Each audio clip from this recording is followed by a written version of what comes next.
മൂന്ന് പ്രധാന രാഷ്ട്രീയ പാർട്ടികൾ എല്ലാ സന്നാഹങ്ങളുടെയും മത്സരിച്ച ഒരു സ്ഥലത്ത്, ശക്തമായ അടിത്തറ അവർക്കുള്ള സ്ഥലത്ത്, നഗര ഹൃദയത്തോട് ചേർന്ന് നിൽക്കുന്ന ഒരു സ്ഥലത്ത് ആ മൂന്ന് പാർട്ടികളെയും പരാജയപ്പെടുത്തി എന്നെപ്പോലൊരു സാധാരണക്കാരൻ ജയിക്കുക എന്ന് പറഞ്ഞാൽ അതൊരു വലിയ കാര്യമായിട്ടാണ് ഞാൻ കാണുന്നത്. കണ്ണമ്പുല വളരെ സാധാരണക്കാരും പാവങ്ങളുമായിട്ടുള്ള ഭൂരിപക്ഷം ആളുകൾ അധിവസിക്കുന്നൊരു മേഖലയാണ്. എല്ലാ സൗകര്യങ്ങളോടും കൂടി അവിടെ ആയുർവേദ ആശുപത്രി ഉണ്ടാകും, കമ്മ്യൂണിറ്റി ഹെൽത്ത് സെൻ്റർ ഉണ്ടാവും, ലൈബ്രറിയും പാർക്കും നടപ്പാതയും വയോജനങ്ങൾക്ക് ഇരിക്കാനുള്ള സ്ഥലവും കമ്മ്യൂണിറ്റി ഹാളും എല്ലാമുള്ള ഒരു സംഭവം, ഒരു ടൗൺഷിപ്പ് അവിടെ ഉണ്ടാക്കണമെന്ന് ആലോചിച്ചപ്പോൾ ഏതാണ്ട് 25 കോടിയോളം രൂപ അതിന് ചെലവ്. സ്വപ്നം കാണണം, അത് യാഥാർത്ഥ്യമാക്കണം. അതിനുവേണ്ടിയുള്ള അക്ഷീണ പ്രയത്നം നടത്തണം.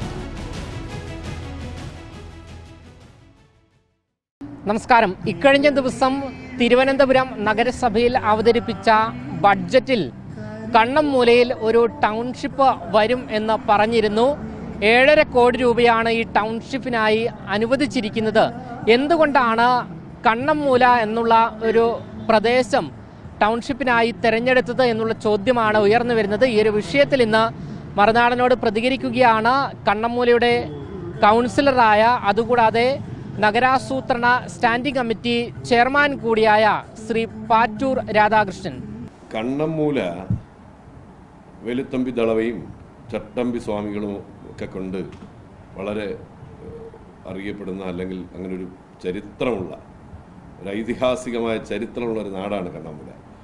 കണ്ണമ്മൂല എന്തുകൊണ്ട് തിരഞ്ഞെടുത്തു എന്ന് ചോദിച്ചാൽ അതിൻ്റെ ഉത്തരം ഞാനിവിടെ ഒന്ന് ചോദിച്ചു എന്നുള്ളതുകൊണ്ട് തന്നെ എനിക്ക് കണ്ണമ്മൂലയോട് വല്ലാത്ത പ്രതിബദ്ധതയില്ല. കാരണം 3 പ്രധാന രാഷ്ട്രീയ പാർട്ടികൾ എല്ലാ സന്നാഹങ്ങളുടെയും മത്സരിച്ച ഒരു സ്ഥലത്ത്, ശക്തമായ അടിത്തറ അവർക്കുള്ള സ്ഥലത്ത്, നഗര ഹൃദയത്തോട് ചേർന്ന് നിൽക്കുന്ന ഒരു സ്ഥലത്ത് ആ 3 പാർട്ടികളെയും പരാജയപ്പെടുത്തി എന്നെപ്പോലൊരു സാധാരണക്കാരൻ ജയിക്കുക എന്ന് പറഞ്ഞാൽ അതൊരു വലിയ കാര്യമായിട്ടാണ് ഞാൻ കാണുന്നത്. അത് വലിയ ആളുകളോട് അത്രത്തോളം പ്രതിബദ്ധതയോടെ, അത്രത്തോളം സ്നേഹത്തോടെ, എത്ര ഇടപെട്ടാലും മതിയാവാത്ത തരത്തിൽ. അപ്പോൾ കണ്ണമ്മൂലയെ സംബന്ധിച്ച് പാവപ്പെട്ട ആളുകൾ, ഇപ്പോൾ കവടിയാറല്ല കണ്ണമ്മൂല വളരെ സാധാരണക്കാരും പാവങ്ങളുമായിട്ടുള്ള ഭൂരിപക്ഷം ആളുകൾ അധിവസിക്കുന്നൊരു മേഖലയാണ്. അവിടെ അടിസ്ഥാന പ്രശ്നങ്ങൾ ഏറെയുണ്ട്. തോടുകളാൽ സമ്പന്നമാണ് കണ്ണമ്മൂല എന്ന് പറഞ്ഞാൽ അഴുക്ക് മാലിന്യവാഹിനികളെല്ലാം പട്ടംതോടും അമേഴഞ്ചാൻ തോടും എല്ലാം ഒഴുകുന്നത് കണ്ണമ്മൂലയുടെ ഹൃദയത്തിലൂടെയാണ്. അവിടെ പാവപ്പെട്ട ആളുകൾ, ദുർബല വിഭാഗങ്ങൾ, ദരിദ്രരായിട്ടുള്ള ആളുകളൊക്കെ കുറേയേറെയുണ്ട്. അപ്പോൾ അവരെ സംബന്ധിച്ച് 16-17 കൊല്ലം മുമ്പ് നിർമ്മിച്ച കുടുസ് മുറികളുള്ള കീഴ്ക്കാൻ തൂക്കായ പടികൾ 2ാം നിലയിലേക്ക് കയറണമെങ്കിൽ വടം കെട്ടി കയറണം. പാവപ്പെട്ട ആളുകളൊക്കെ നിരങ്ങി നീങ്ങുന്ന അവസ്ഥ ഞാൻ കണ്ടതാണ്.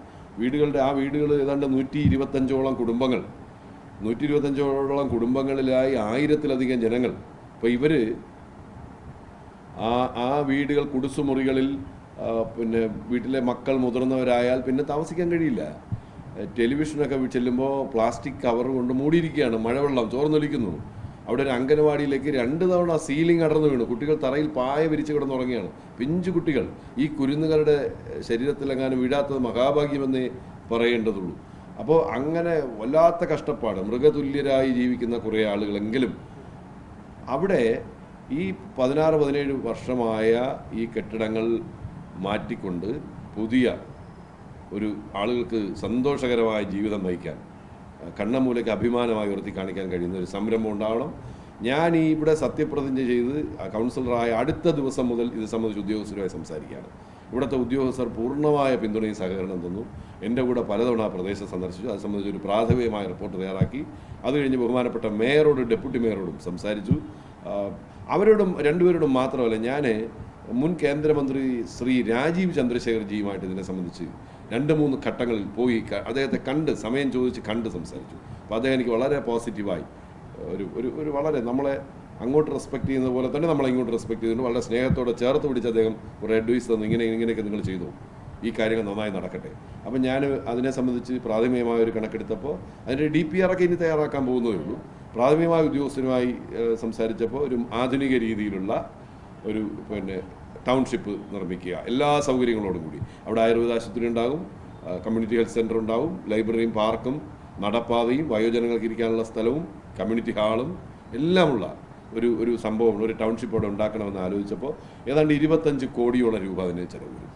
അതിന് പ്രാഥമികമായി 5 കോടി രൂപയാണ് ഈ ബഡ്ജറ്റ് നീക്കി വെച്ചത്. പക്ഷേ ഈ ബഡ്ജറ്റ് ചർച്ച ഇന്ന് തുടങ്ങുമ്പോൾ ഞാനത് വർദ്ധിപ്പിക്കണമെന്ന് ആവശ്യപ്പെടാൻ പോവുകയാണ്.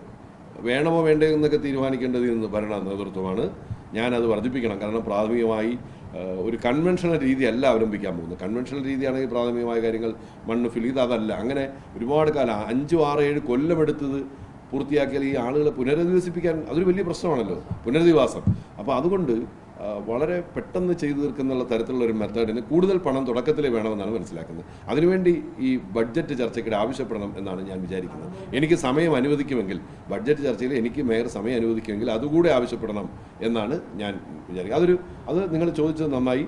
കണ്ണമ്മൂലയെ സംബന്ധിച്ച് നഗരത്തിൻ്റെ തിലകക്കുറിയായി മാറുന്ന ഒരു വലിയ പ്രോജക്റ്റ് അത് അംഗീകരിച്ചതിന് മേയർക്കും ഡെപ്യൂട്ടി മേയർക്കും എൻ്റെ ബിഗ് സല്യൂട്ട്.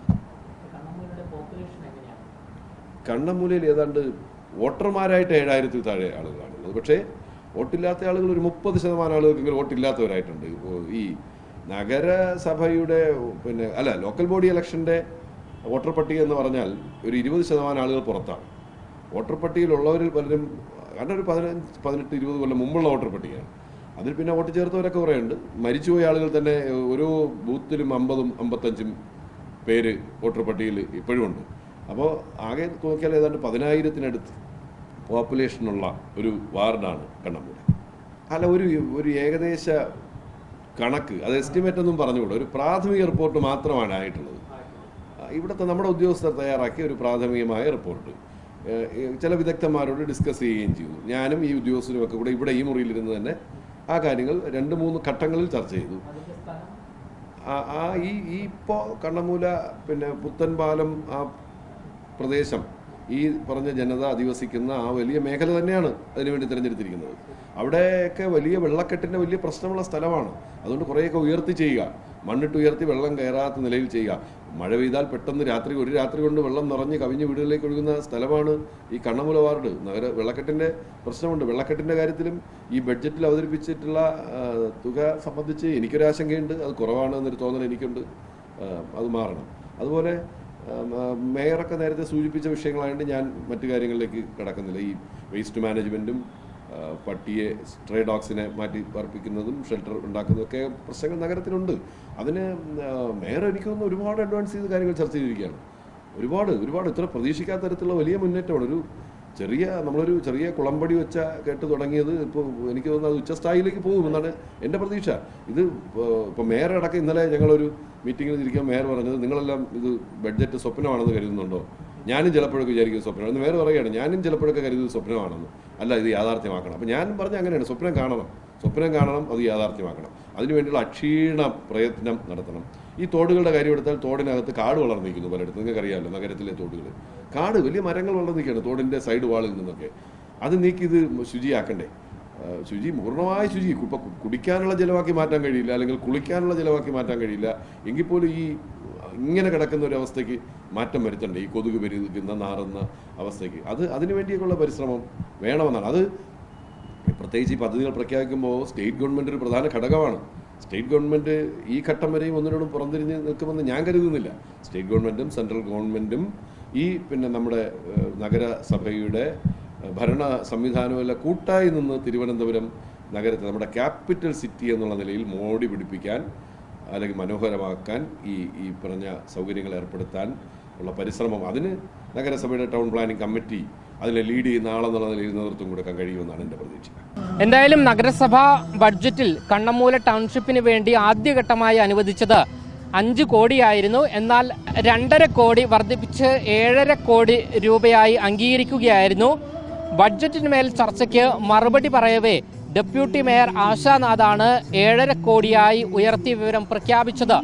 ക്യാമറമാൻ അഖിൽ അശോകിനൊപ്പം അമൽ രുദ്ര, മറുനാടൻ മലയാളി, തിരുവനന്തപുരം.